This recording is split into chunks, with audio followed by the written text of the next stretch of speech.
afternoon, sir. I'm Marc, Villaceran, student doctor. May I ask for your name, age, and birthday, please? I'm Marlon Odvina. I'm 24, born July 17th, 97. For today, I'll be assessing your thorax and lungs, and for me to do that, I would like to ask for your consent to touch parts of your chest and back. Would that be okay with you? That's fine. So first, I would like to ask some questions regarding your past and current symptoms, then we will proceed with the physical examination. Do not worry, after each part of the examination, proper hand hygiene and instrument cleaning on my part will be administered. Is that okay with you? That's fine with me. Okay. Rest assured that all of our examination findings will be strictly confidential between me and your main physician. Are you ready to start? Yeah. Okay, let's get started. Mr. Odvina, do you have any discomfort or unpleasant feelings in your chest? If so, can you point to the location of the pain in your chest? No real pains in my chest, really, actually.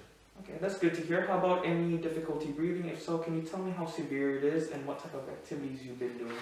I really haven't had anything happen, and since the last I've seen you, nothing has changed in my activities and things like that. Okay, so no wheezing also? No, nothing like that. That's very good. Now, how about any type of coughs? It should be more apparent since it's allergy season and the cold weather is coming in. And if so, is it dry or does it produce sputum or phlegm? And what about any instances of blood getting coughed up? Since the seasons have changed, I haven't really noticed anything, and it's definitely no coughing of blood or anything like that. Okay, lastly, have you had any excessive daytime sleepiness, snoring, or any disordered sleep? No, my sleep schedule has been pretty consistent. Okay, thank you for answering these questions. We shall now proceed with the physical examination. Okay. So now we will be doing the physical examination. Mr. Odvina, if you could please change into this gown. Sure. Would you like a chaperone to accompany you while we have this examination going on? No, that's okay. Okay, thank you. I'll be examining your posterior thorax and lungs while you are sitting, and your anterior thorax and lungs in a supine position. I'll be inspecting, palpating, percussing, and auscultating you while I perform the examination, which involves me using my stethoscope and touching different parts of your body. If you feel uncomfortable or have any questions with the procedure, please let me know. Is that okay with you? Yeah, that's fine with me. Alright, put this on and we shall get started. Thank you. Even though the respiratory rate might already be recorded, observe the rate, rhythm, depth, and effort of breathing. A healthy resting adult breathes quietly and regularly about 20 times a minute. Note whether expiration lasts longer than usual. Begin by observing the patient for signs of respiratory distress. The physician will assess the respiratory rate for tachypnea, which is greater than 25 breaths per minute. Inspect the patient's color for cyanosis or pallor. Recall earlier relevant findings such as the shape and color of the fingernails.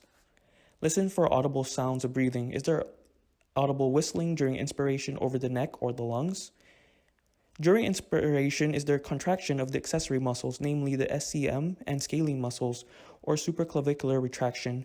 During expiration, is there a contraction of the intercostal or abdominal oblique muscles? Is the trachea midline? Also observe the shape of the chest, which is normally wider than it is deep. The ratio of the anterior-posterior diameter to the lateral chest diameter is usually 0.7 to 0.75 up to 0.9 and increases with aging. Okay, Mr. Odvina, I will now be inspecting your posterior chest. I will note the shape of the chest and how it moves, checking to see if there's any deformities or asymmetry in the chest expansion, any abnormal muscle retraction when you breathe in. And if there's any impaired breathing movement or delay on one or both sides, is that okay with you? Yeah, that's fine.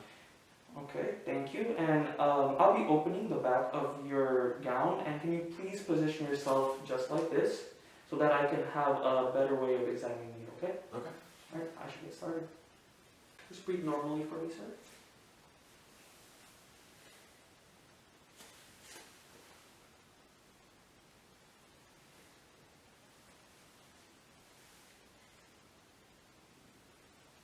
We'll now start palpating. I will try to identify any tender areas, assess any skin abnormalities, testing your chest expansion, and assessing the vibrations transmitted to the chest wall when you speak. Is that okay with you? Yes, doctor, that's fine. Okay, I will now start.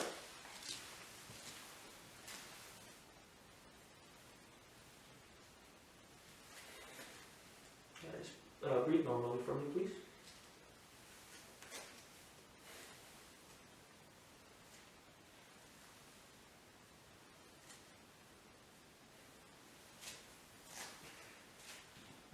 Please inhale for me, please. Exhale. Very good. Can you do that again, please? Very good. Now, when I put my hands on your back, can you please say 99 for me? Yes, sir. 99.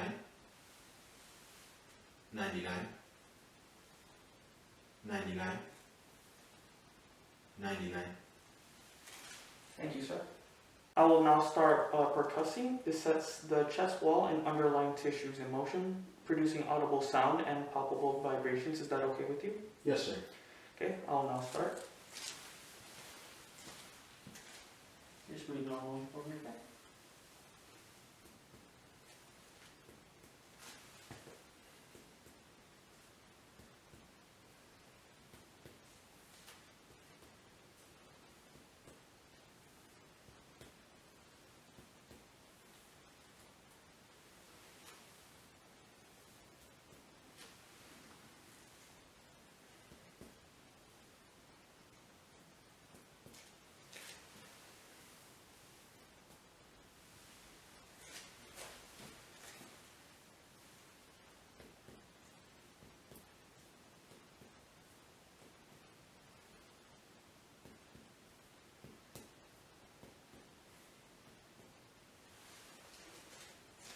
Thank you. I will now start auscultating. I will be using my stethoscope to listen, specifically for the sounds generated by your breathing, adventitious or added sounds, and if any abnormalities are suspected, I will listen to the sounds of some spoken or whispered voice as they transmit through the chest wall. Is that okay with you? That's okay. Okay, please do a few coughs for me to clear out your airways before I start auscultating. Alright, I shall now start.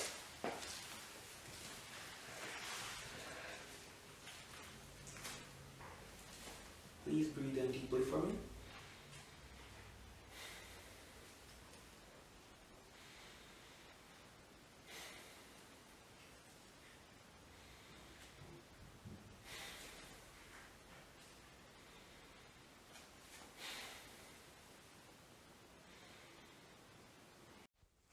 Listen for any added or adventitious sounds that are superimposed on the usual breath sounds. Detection of the adventitious sounds, crackles, sometimes called rails, wheezes, and rhonchi, is an important focus of your examination, often leading to the diagnosis of cardiac and pulmonary conditions. Note that the American Thoracic Society describes rhonchi as a low-pitched wheeze unrelated to airway secretions, so some recommend not using the term rhonchi.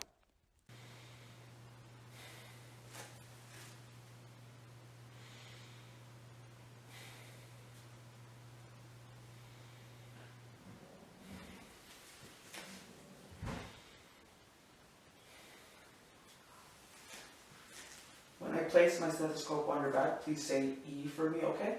Okay. And can you continue repeating that whenever I move to a different spot, okay? Yes, sir. E, E, E, E, E, E, E, E, E, E, E, E, E, E. Very good. Now, whenever I put the stethoscope on your back, can you please say 99 and repeat it when I move to a different spot, okay? Yes, sir. 99, 99, 99, 99, 99, 99, 99, 99, 99, 99,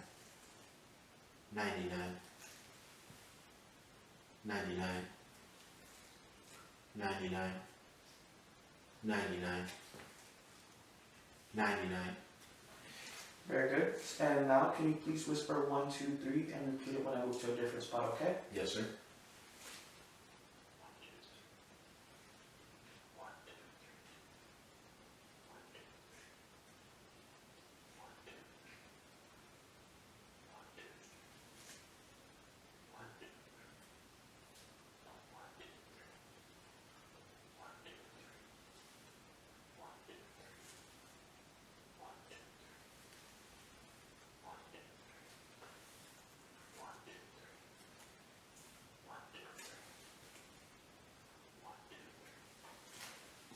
Now I'll examine your anterior chest. Please lie down comfortably and have your arms out like this.